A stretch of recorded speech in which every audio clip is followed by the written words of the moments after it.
forgot to start recording. So let me share a different screen.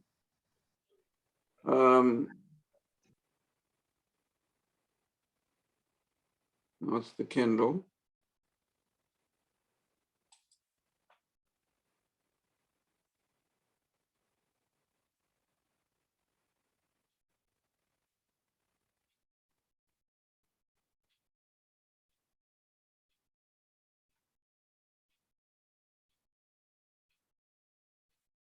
Oh, I have too many windows open.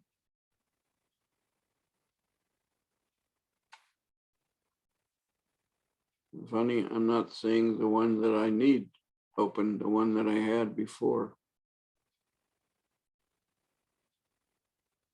That's the textbook.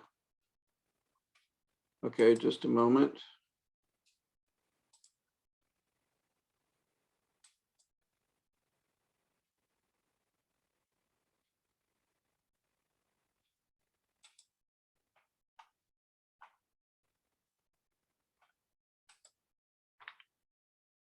All right, this is the one.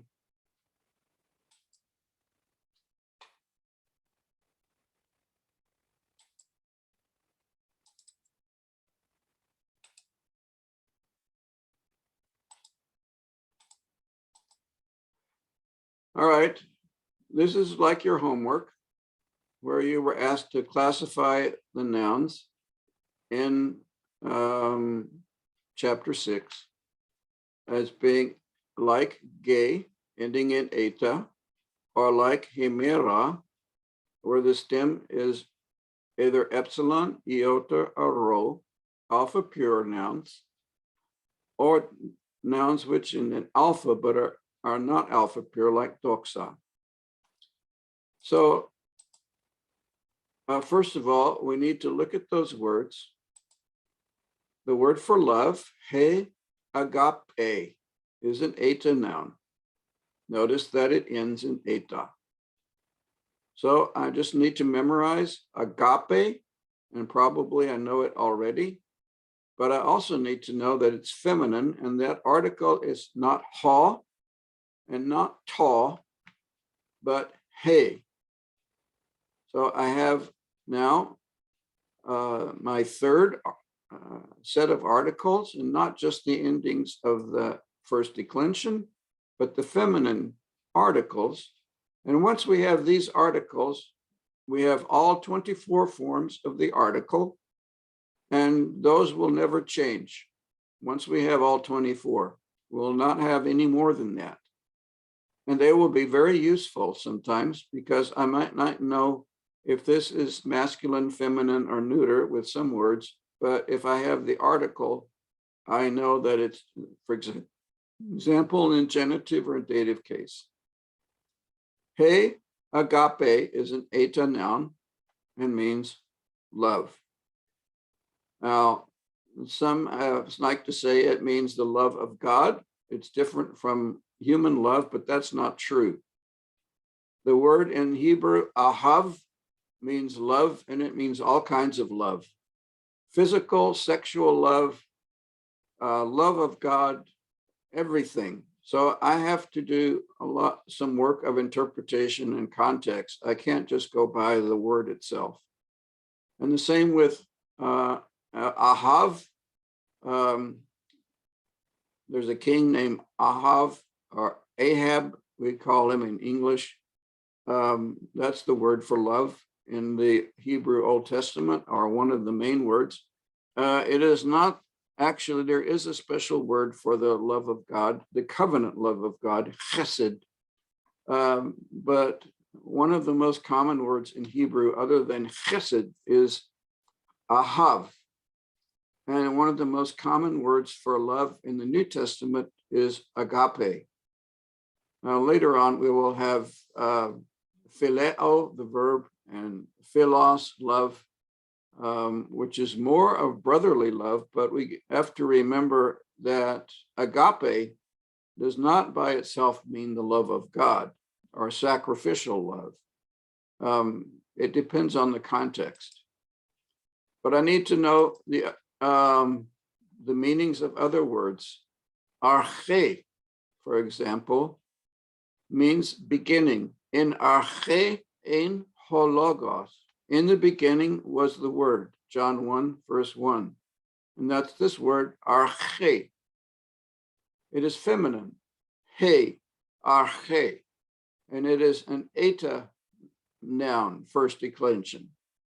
So, and it can mean beginning or ruler or authority in the sense of someone who is first and has first claim.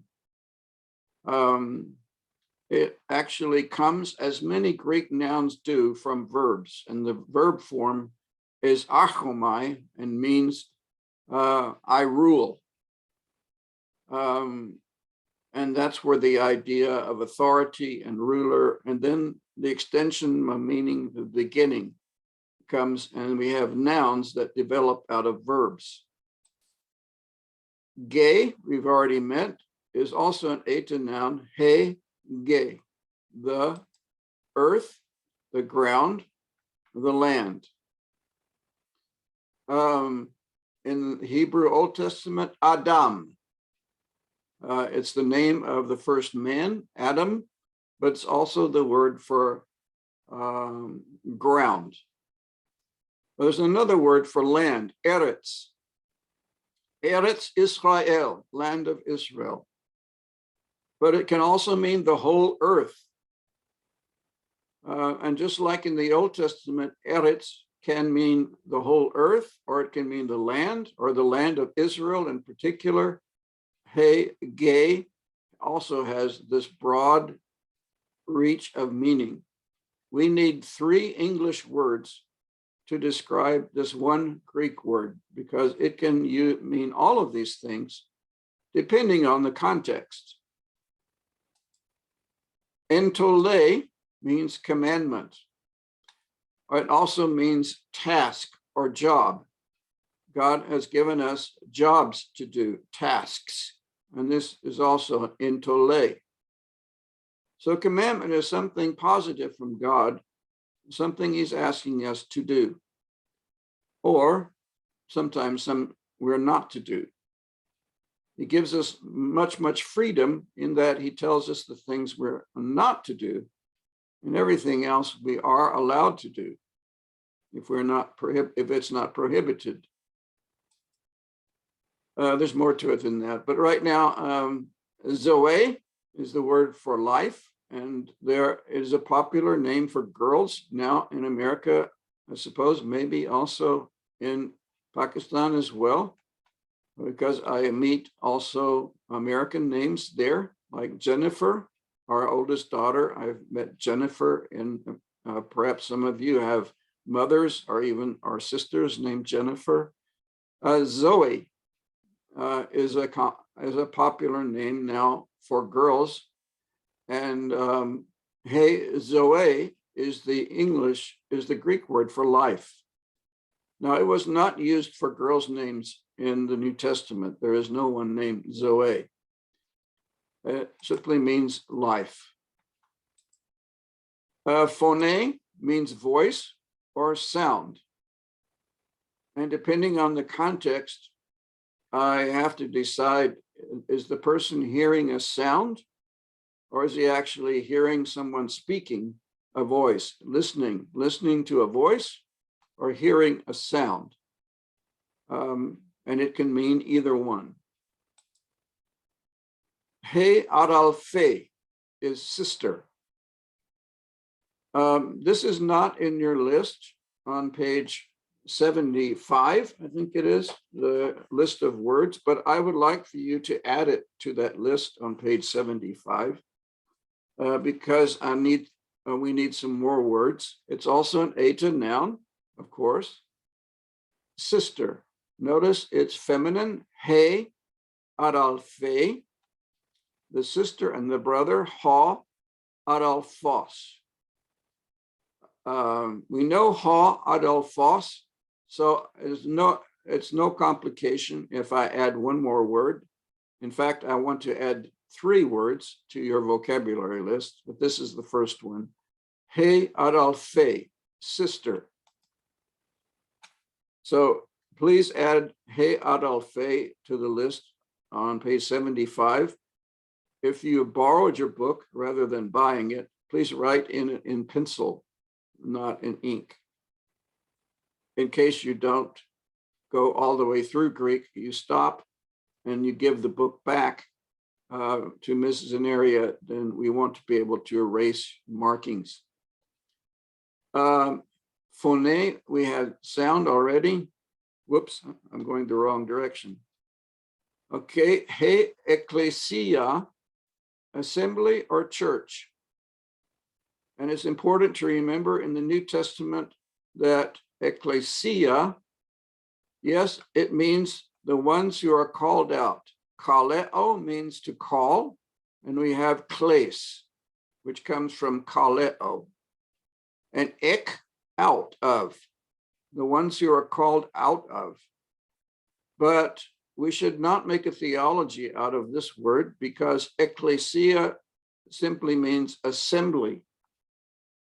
And it can be a Jewish assembly. The assembly of Jews in the synagogue was also an ecclesia, but not a church. So this word, unless it specifically is indicating that it is a church service, we need to be careful about saying, these are the ones who are called out. These are the ones whom God has chosen. There are some preachers who make a theology out of words, but we have to be careful about doing that. He hamartia, and notice now we are meeting nouns that are alpha pure because they end in ei, ro. They are old MacDonald nouns. They are alpha pure. Their stem ends in either epsilon, iota, or rho, and it ends in iota, hamartia. And by the way, the accent on words that stem ends in iota, the accent always comes here, always. Cardia, hamartia, koinonia, all the Greek words that their stem ends in iota and they are alpha pure, the accent comes at the end. So if you want to pronounce them correctly and impress people with how much Greek you know, make sure that you say koinonia and not something like koinonia. Then you can impress them with how much Greek you know. If you want to do that, I don't think it's very important to do that, and perhaps not even helpful to do that, but some people like to do that.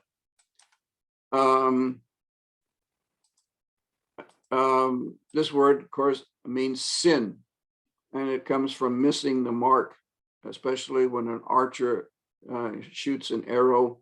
It is hamartia. It is not on target. It misses the mark.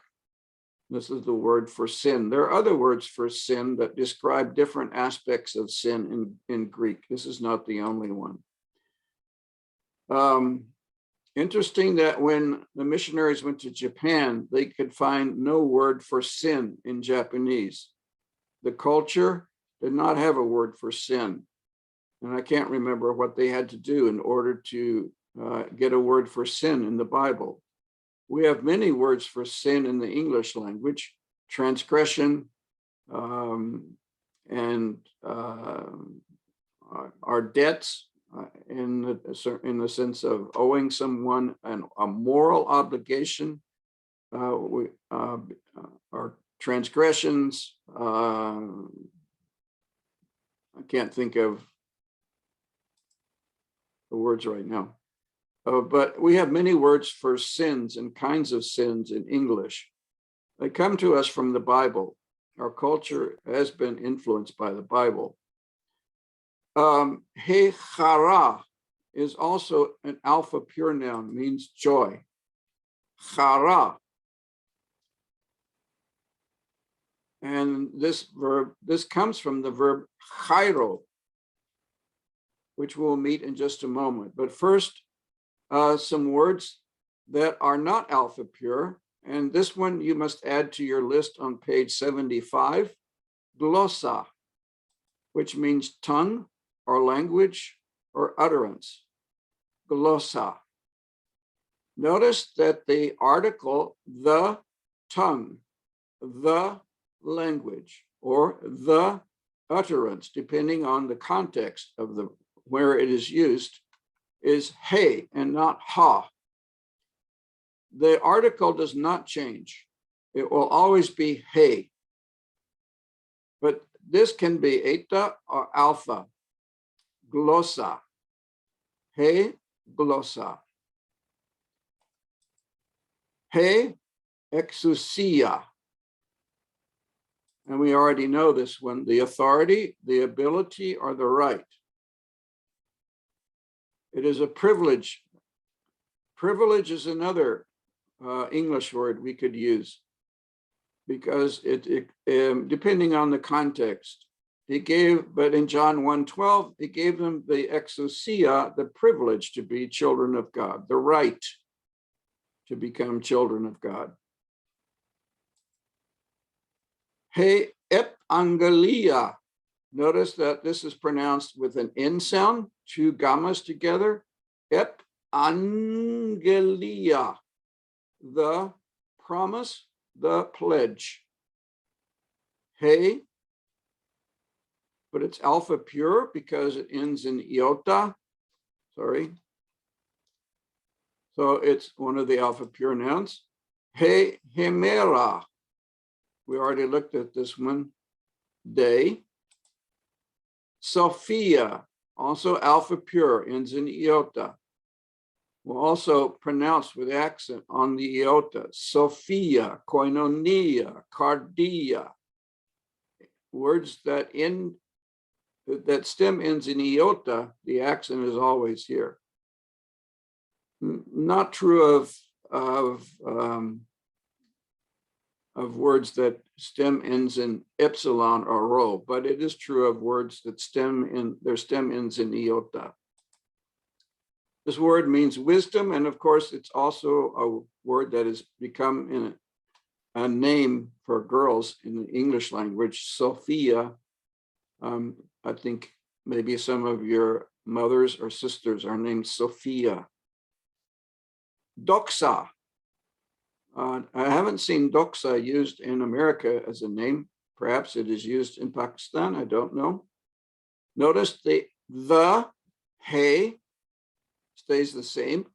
Doxa, the glory, the splendor, the fame, the value.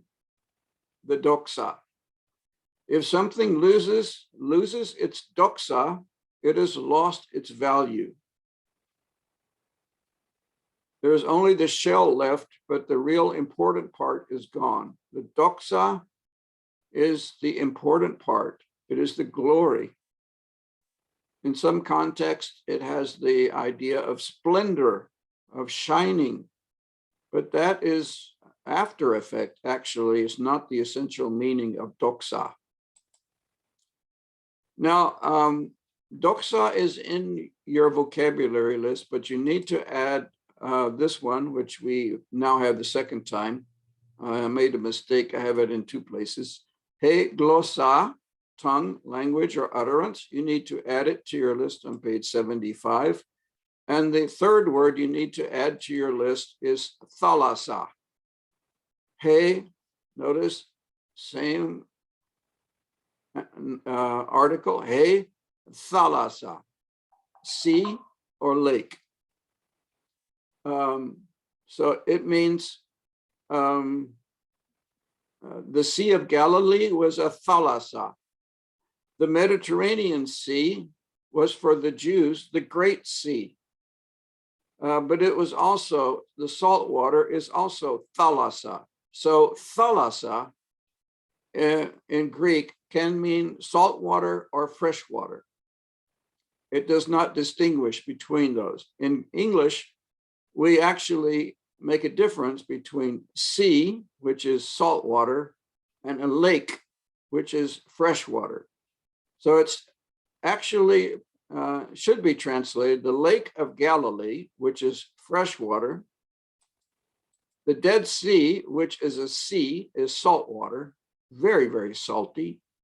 It does not have an outflow, it becomes saltier and saltier, except that now it is disappearing. I think they are still trying to bring water into the sea, Dead Sea, in Israel now, because they have taken so much water out to mine the minerals out of it. But this salt water and fresh water, thalassa, means both. In English, we make the distinction. In Greek, we don't, except that some translations still say the Sea of Galilee, which is actually a misnomer. It's not correct. It's the Lake of Galilee. It's fresh water. Now we have some verbs that go with the nouns, not very many, but doxazo, I glorify, I praise, or even I give thanks. But I glorify or praise are two of the main translations. Chairo, I rejoice. And this is actually the way that in the New Testament, when you write a letter to someone, you address them, you say, chaire, you say, rejoice. Sophia, a man might write to his wife, Sophia, chaire. The ending is epsilon, it's an imperative form. Singular, chaire, rejoice. Or chairete, the you plural ending, if I have more than one person. Petros kai Ioannes chairete. That would be how I would start a letter. I would tell them to rejoice. That is the greeting. So in that sense, it means greetings to you, but it's also telling people to rejoice, to be glad. This is actually one of the great miracles. The signs of the miracle working power of God in transforming people is that he gives us rejoicing. And Jesus says, do not rejoice that you are successful in your ministry, but rejoice that your names are written in heaven, that you belong in the family of God. This is the one thing that no one can take away from the children of God. They can take away our ministry. They can take away our health. The devil can destroy everything, but he cannot destroy our joy unless we let him. And but he cannot take away our relationship with our Father, because our Father holds on to us. Now, I ask you to classify these and put them in the right place. And I'm just going to add some endings now and make sure that we know that phone, for example, is a nominative ending of like gay. Arche, if we need the vocative, if we address a ruler, arche, if we are addressing a ruler, for example, we would say perhaps arche. Actually, we wouldn't address a masculine ruler like King Herod with arche. We would either say the word for king, basileus, O king. Unless it is a queen, then we might say arche. But more often this word is used for authority or beginning. But notice that the endings are the same as gay. Nominative, vocative, and the accusative is gain, like agapein. I have love in Christ. Echo, I have. Love, agapein, in. I have love, the direct object. So it has to be accusative case. I have love in Christo. Christo, dative, singular ending. I have love in Christ. I have love, agapein.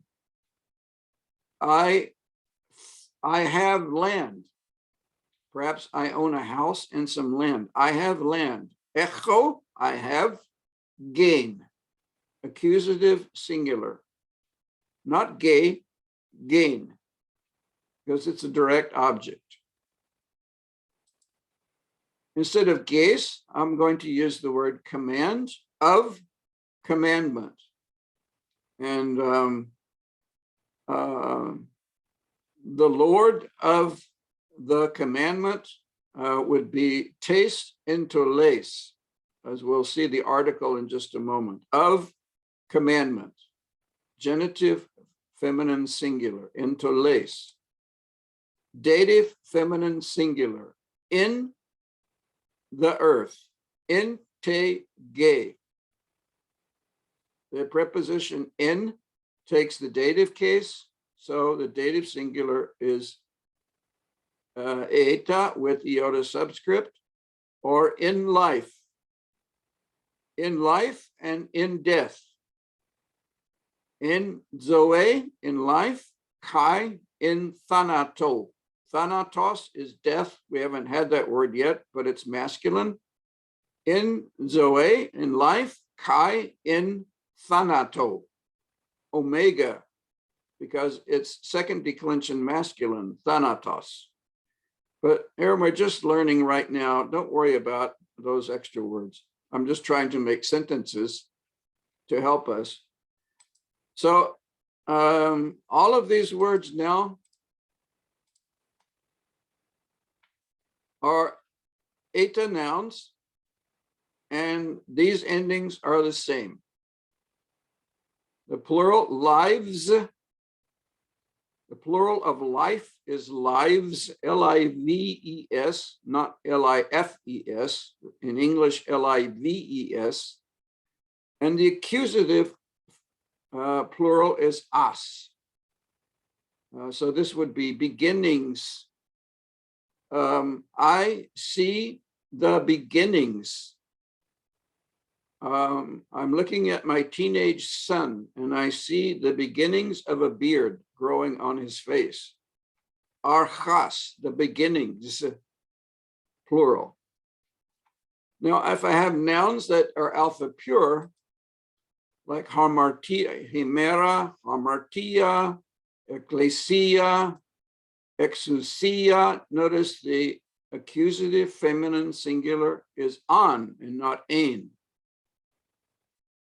And the genitive feminine singular is as and not es.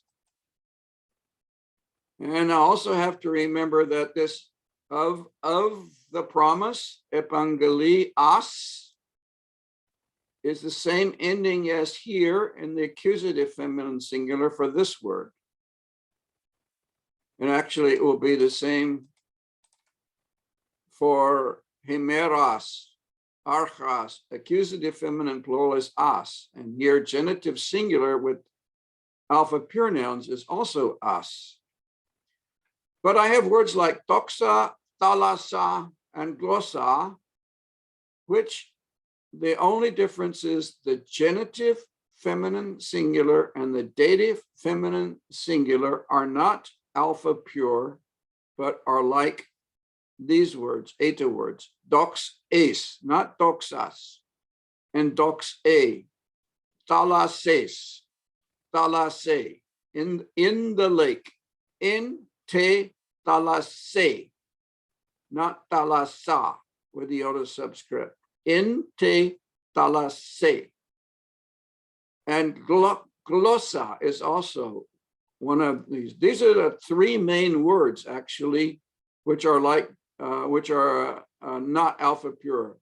There are others, but these are the three main ones that we need to know: doxa, thalassa, and glossa. And remember, the plurals are all the same.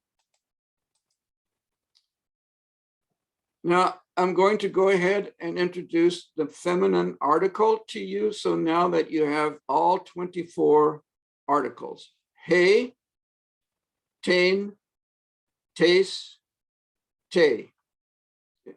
If you look on page 74, you see this table of the full declension of the article. So now we can say not only land, but he ge, the land. Tain gin, I have the land. Echo tain gain, direct object. I have the land. Tes, glosses, of the tongue, of the language, genitive, singular. And in te thalase, in the lake. In te, iota subscript, thalase, in the lake. If I am in love, in agapa, that is an alpha pure, no, sorry, it's also, no, sorry. Agape is also in agape, iota subscript. I am in love. Let's see, can't think of a word. In the church, okay?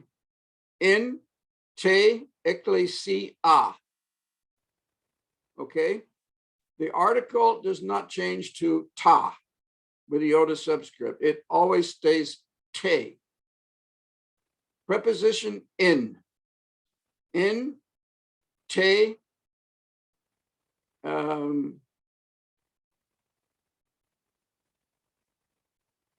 what was the word I used? Let me use intole, in te intole, in the commandment, or in the church, in te ecclesia, because it's alpha pure, ecclesia would have the iota subscript, but would be alpha and not eta, but the article would still be te.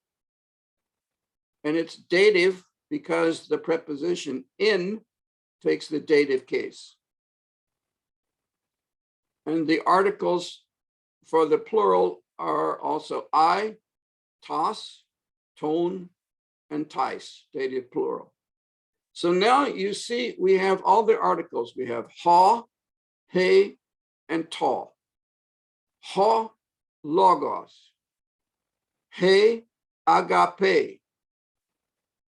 Ta, heeron. I just have to know that the word is masculine, feminine, or neuter. I have to know that. But later on, we will have words that are third declension that don't look like any of the ones we have learned, but the article will always stay the same. It will be ha, he, or ta. It will be tu, tes, or tu. It will not change. These are the only forms of the article the. Ta, and the plural daimonia. Ta, the demons, daimonia, because that's a neuter word. Hi, intolai, the commandments, because it's a feminine word. Hoi, logoi, because it's a masculine word. So now if I put the articles with the words, you notice he, ge, he, phone, he, hamartia, he, thalassa. If I go down here to the dative singular, I have te, zoe, te, sophia, te, doxe, te, thalase. So I have to know that these words are not alpha pure, but these words are alpha pure because they're Old MacDonald first declension words. They stem ends in epsilon, iota, or rho. Now, don't forget this from chapter 4, Amy, you are, she, it is, Esmin, we are. So we make sentences with first declension words. We can make words like sentences like this. First of all, we look for the verb. Where's the verb? Where's the subject? what is the object and what is the rest. Remember the way that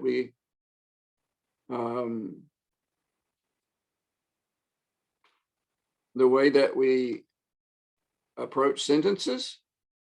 And our translation is he, she, it is. Here is the subject, he agape. This is genitive of Jesus. And this is what we call a predicate because is does not take a direct object. So we translate this sentence, the love of Jesus is life.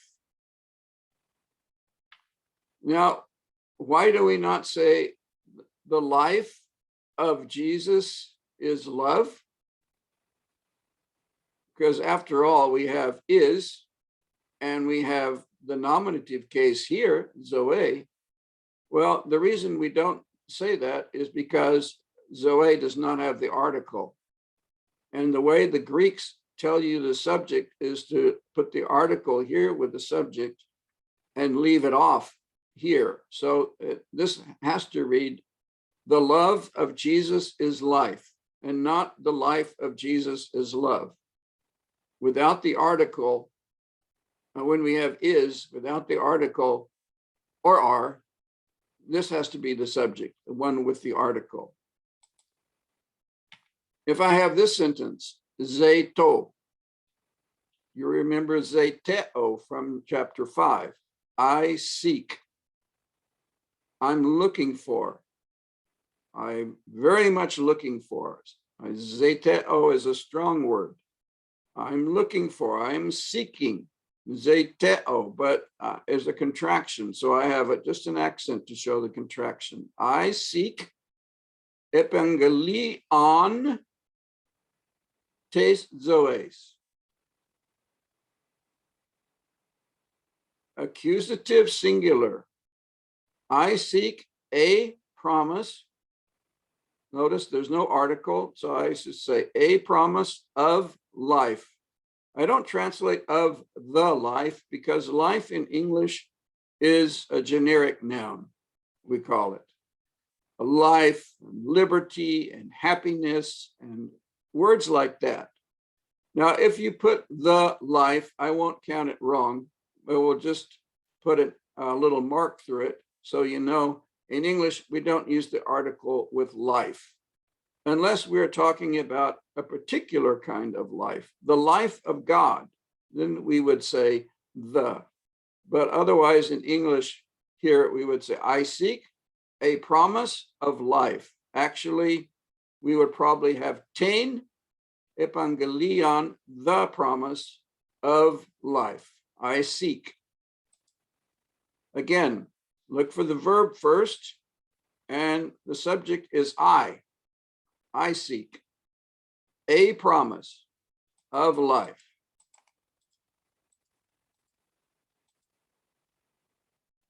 Look for the verb, find the subject, because I might find it here. I do find it here. I seek the object, promise, and the rest of the sentence of life. Now, if I want to go from English to Greek, they praise a wisdom of man, but we are not rejoicing. They praise a wisdom of man. Doxadzusen, they praise. The ending usin, they are praising. Sophion, sub-object, they praise a wisdom, no article. Sophion, of man, to anthropou. Whoops. But Allah u chairomin, not we are rejoicing. They praise, but we are not rejoicing.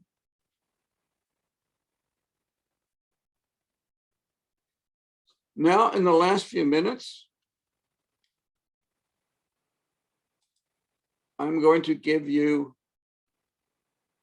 break you into breakout sessions, and I'm going to give each of you on WhatsApp I was trying to, I hope that it's appeared. I'm going to break you into groups. There should be 4 groups.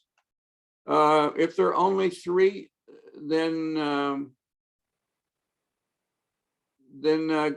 group 1 does number 1, group 2 does number 2, and group 3 does number 3. Look on your slide, and you should see a number. Now, you don't have too much time because I've talked so long, but I want you to make a sentence as much as you can in the time that you have in Greek. And this time we're including words from the first declension from chapter 6, and we're going to practice. You will make mistakes. That's all right. Go ahead and make mistakes. But we want to to make sentences using words from the first declension. So I'm going to send you, and I will divide you into groups. Let me see. I hope that now my document appears, because a while ago, when I was there trying to find it, it would not appear. And I think it is a problem I have.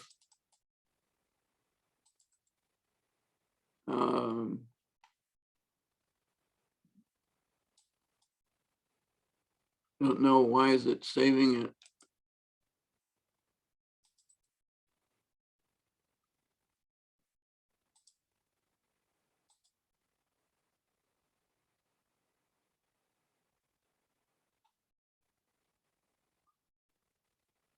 Just a moment. It's going to take me just a moment to get this document and make it appear.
This is not working very well for me.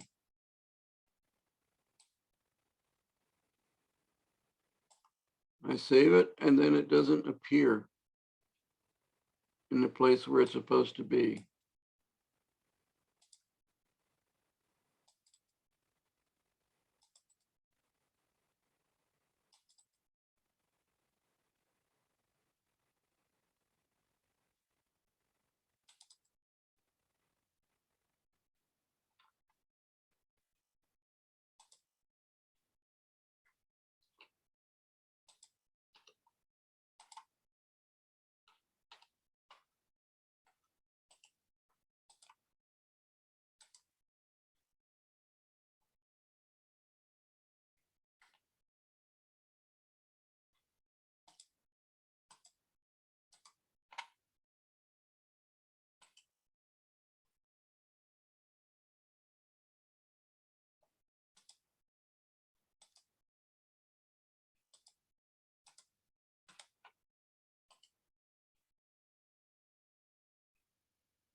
Again, I apologize.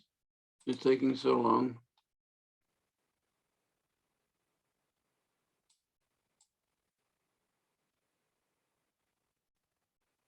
I don't know why.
Okay.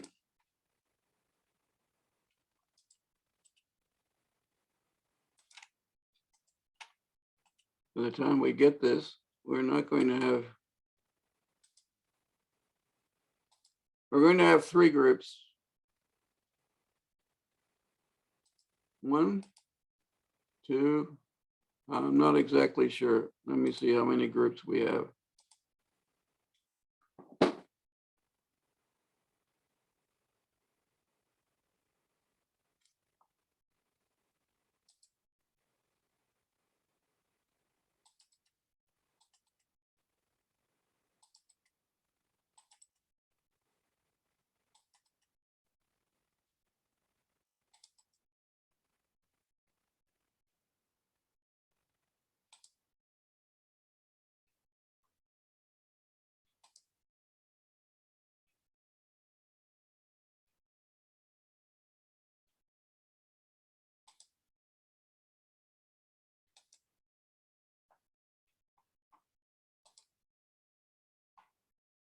Oh, it saved the whole thing. It wasn't supposed to do that.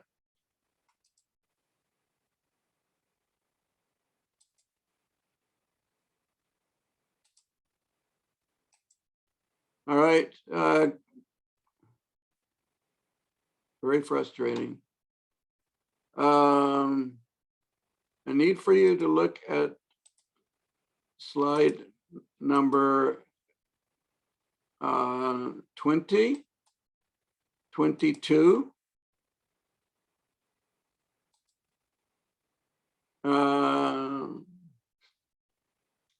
24, and 25.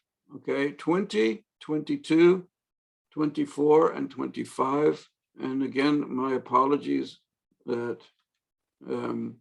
things are so badly done today. This is very poor work.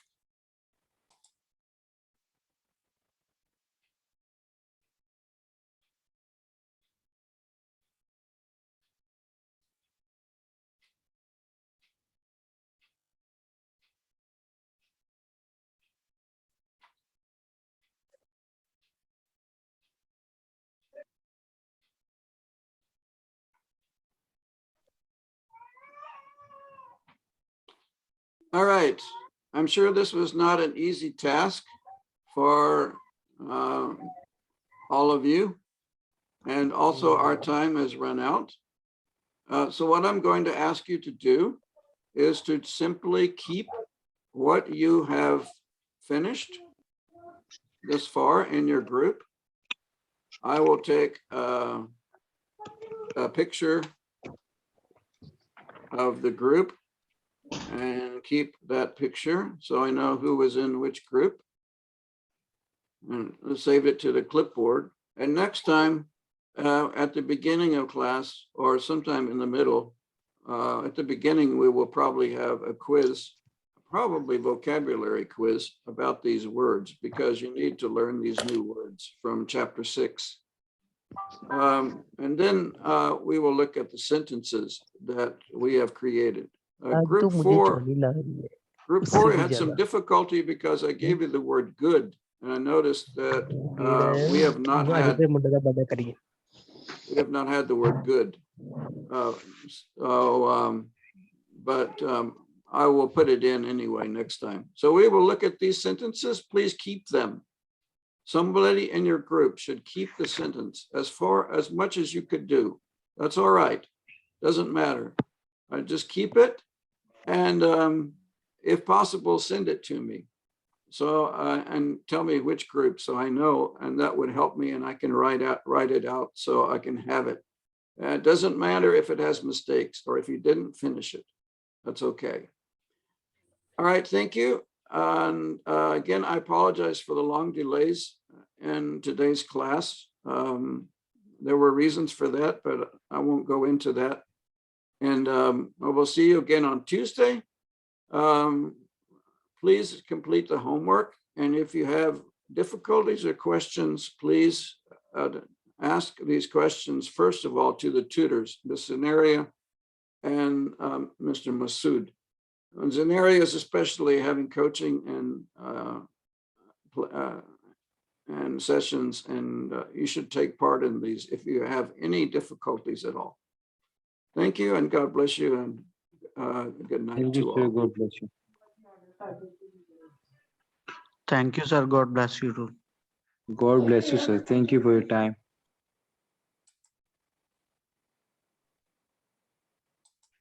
You're all very welcome.